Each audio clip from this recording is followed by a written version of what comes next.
Bonjour, bienvenue dans ma bibliothèque. Nous sommes à Montréal le 4 juin 2012 et mon nom est Bruno Lalonde. Aujourd'hui, je vous lis un tout petit passage d'une lettre de Jean Mallory à Michel Ragon. Jean Mallory, c'est le grand spécialiste des Inuits, le premier à les avoir étudiés sérieusement.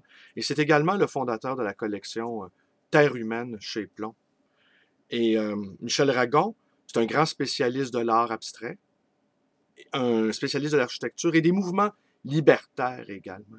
Un esprit extrêmement original, un autodidacte, qui, je pense, a abandonné l'école à l'âge de 13 ans, mais qui est également un grand savant. Mais une petite mise au point avant de débuter. Je voudrais simplement rassurer ma mère qui n'ose plus regarder mes vidéos. Je ne sais pas si elle va la regarder celle-ci. Elle craint pour ma sécurité. Elle pense que je vais finir par me faire arrêter. C'est assez étonnant, hein? Il n'y a pas si longtemps, on pouvait dire tout ce qu'on veut, personne n'écoutait.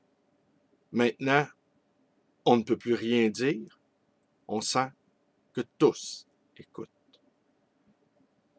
Et j'ai aussi supprimé moi-même une vidéo où je m'en prenais assez violemment à Paul Desmarais II, personnage que j'exècre, que j'abomine, qui est pour moi l'exemple parfait du salaud.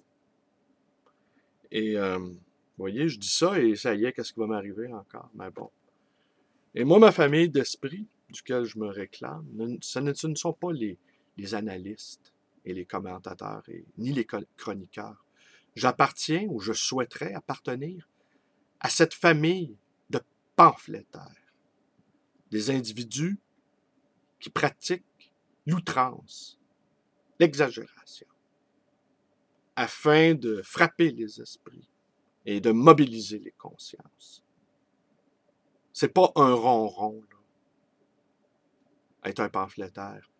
Et j'entends souvent des gens dire ouais, je vais m'en prendre, je vais écrire un texte contre telle institution. Je leur dis toujours non. Tu peux écrire un texte contre telle ou telle institution.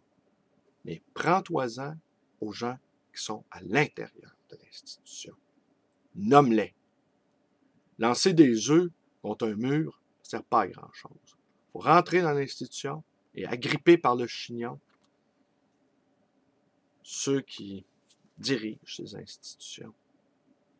Alors, une petite mise au point aussi. Je ne sais pas si ça va rassurer ma mère, mais il y a quelques semaines, paraissait dans le Devoir, un petit entrefilet, le danger des livres anciens, que je vous lis ici.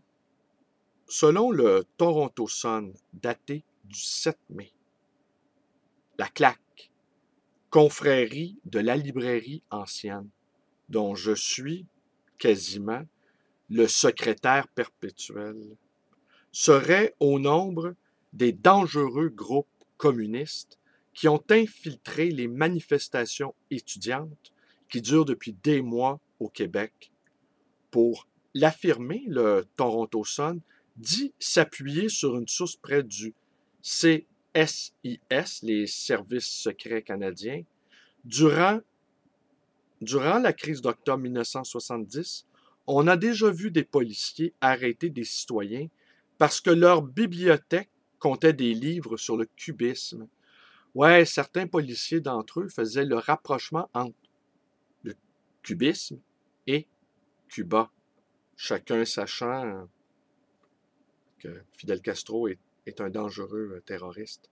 Verra-t-on désormais des gens menottés parce qu'ils se passionnent pour les jolies reliures et les ouvrages rares, à moins bien sûr que le Service de renseignement canadien ou le Toronto Sun ne confondent allègrement la claque, confrérie de la librairie ancienne, avec la claque, convergence des luttes anticapitalistes. Alors j'en profite pour faire un rectificatif. Les membres de la CLAC, avec un Q, ne sont pas membres de la CLAC, avec un C, convergence des luttes anticapitalistes. J'espère que cette petite mise au point saura un peu rassurer ma maman. Alors donc, je vous lis le passage suivant. Esprit libertaire et liberté d'être. Libertaire dans l'engagement contre la stagnation, l'enlisement et la trahison des valeurs auxquelles je crois.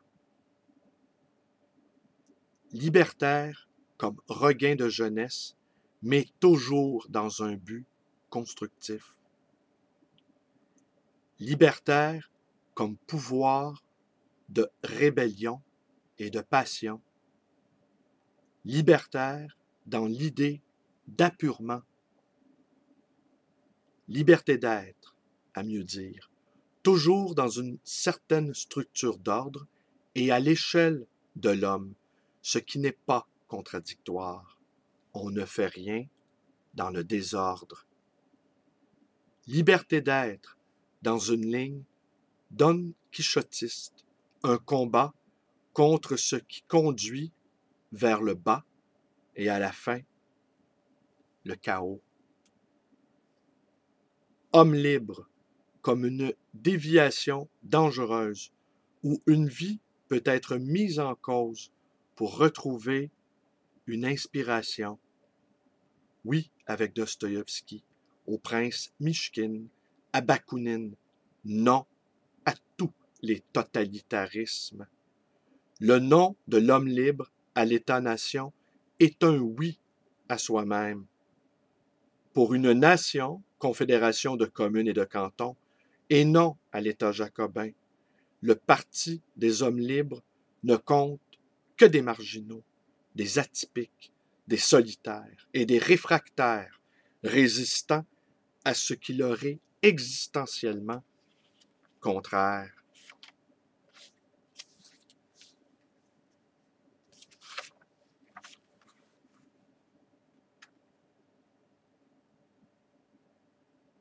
Être avec les hommes libres, c'est prendre le parti d'une idée haute, remise en question par chacun dans le respect des autres.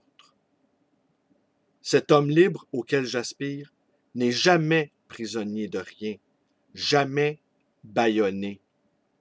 Comme le chat de Rudyard Kipling, il s'en va tout seul.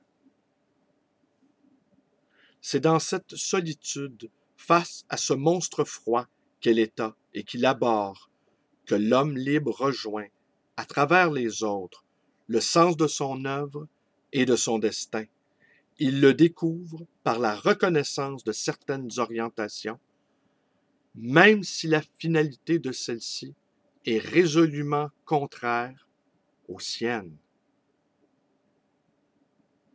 En voyant vivre les Esquimaux, du Groenland à la Sibérie, en découvrant leur mode de pensée foncièrement individualiste dans le cadre contraignant du groupe, en partageant la vie des cavaliers kazakhs d'Asie centrale, des chameliers touaregs du Sahara, je repensais à ces mots de Nietzsche.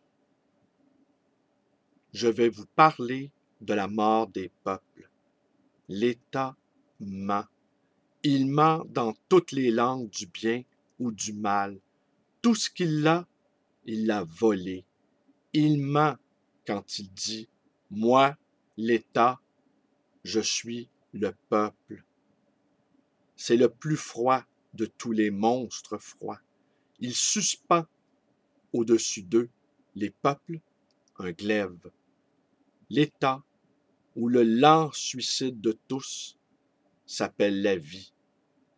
Ce n'est que là où finit l'État que commence l'homme.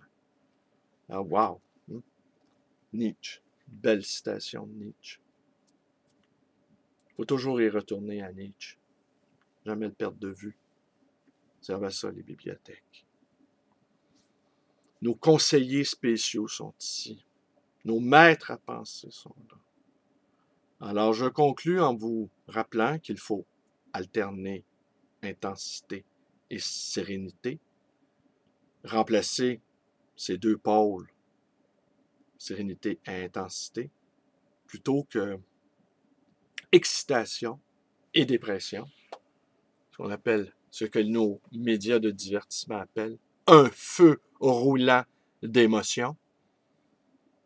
Alors aujourd'hui, ça risque d'être une journée de sérénité. C'est une petite journée pluvieuse, petite journée chagrine. Profitez-en pour retourner à vos livres, refaire vos forces. La bataille va être très longue de toute façon. Et il y aura plein de péripéties et de rebondissements et d'happenings également. Alors, bonne journée à tous. Alors oui, mes vidéos vous plaisent, bien vous connaissez le refrain habituel. Vous pouvez vous y abonner à ma chaîne YouTube, B. Lalonde 100. Vous pouvez également devenir à militant Facebook. Je remercie ceux qui se sont joints à ma page dernièrement, en particulier Mme Côté, dont l'intervention devant Radio-Canada il y a quelques semaines m'avait épaté. Vous pouvez aussi me téléphoner à ma librairie 514-736-0999 et vous pouvez aussi me rendre visite à cette librairie d'occasion et d'ancien, probablement sous très haute surveillance par les services secrets canadiens. Franchement, les gars, vous devriez apprendre à lire un petit peu. Ma librairie, donc, le Livre Voyageur dans le quartier Côte-des-Neiges à Montréal. Et bonne lecture à tous mes amis policiers.